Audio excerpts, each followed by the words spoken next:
He ran through that vast dusk land where there was no hiding place.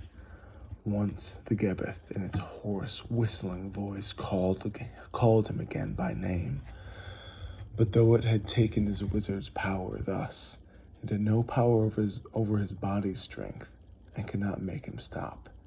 He ran. Night thickened about the hunter and the hunted, and snow blew fine across the path that Jed could no longer see. The pulse hammered in his ears. The breath burned in his throat. He was no longer really running, but stumbling and staggering ahead. And yet the tireless pursuer seemed unable to catch up, coming always just behind him. It had begun to whisper and mumble at him, calling to him, and he knew that all his life that whisper had been in his ears, just under the threshold of hearing. But now he could hear it, and he must yield, he must give in, he must stop. Yet he labored on, struggling up a long, dim slope.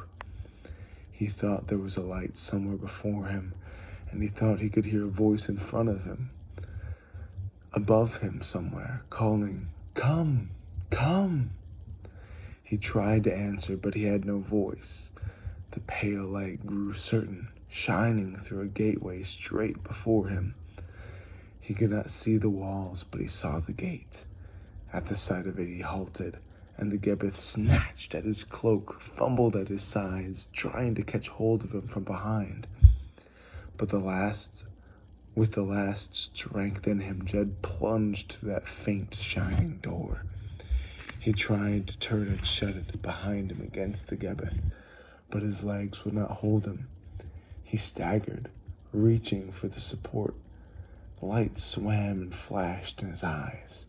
He felt himself falling, and he felt himself caught, even as he fell. But his mind, utterly spent, slid away into the dark. End chapter 6.